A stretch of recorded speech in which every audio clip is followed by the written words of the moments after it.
Alors ça, c'est un petit peu l'idée, je dirais, vraiment nouvelle du livre. Non seulement le livre propose une défense de l'État-providence, c'est-à-dire ce qu'on ne fait pas, on passe son temps à l'attaquer, on passe son temps à dire à quel point il est lourd, à quel point il est coûteux, on s'interroge jamais sur le fait de savoir ce qu'il rapporte, on s'interroge jamais sur le fait de savoir pourquoi on l'a construit et pourquoi il est si important.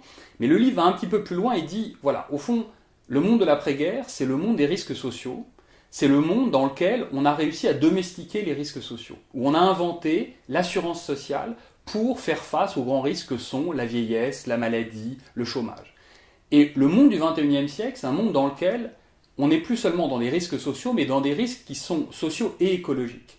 Le grand défi du XXe siècle, ça va être les crises environnementales. Tout le monde le sait, la science nous le dit, et les politiques en sont intimement convaincus. Ce qu'on n'a pas pour faire face à ces crises environnementales, c'est des institutions aussi puissantes que celles qu'on a pu mettre en place pour faire face aux risques sociaux dans l'après-guerre. Et donc ce que propose le livre, c'est de réfléchir vraiment sérieusement à la question des institutions et au fait de mettre en place un État social écologique qui va prendre le relais de l'État-providence et nous projeter dans le XXIe siècle.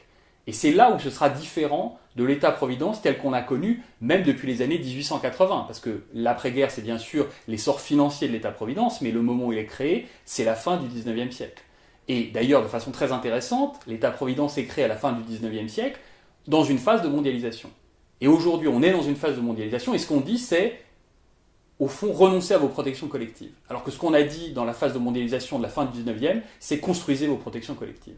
Et non seulement on a besoin de ces protections collectives aujourd'hui pour faire face aux inégalités sociales qui sont puissantes, mais en plus, il faut anticiper sur les crises environnementales qui ne vont faire que se renforcer au cours du 21e siècle. Donc, soit on a des institutions qui nous permettent de faire face à ces risques, et à ce moment-là, on va les traiter collectivement, ou alors ce sera chacun pour soi. Et ça a été chacun pour soi sur la question de la vieillesse, de la maladie, du chômage, pendant des siècles et des siècles. Jusqu'au jour où la démocratie a permis de construire l'État-providence. Et bien aujourd'hui, la nouvelle étape, c'est l'État social écologique.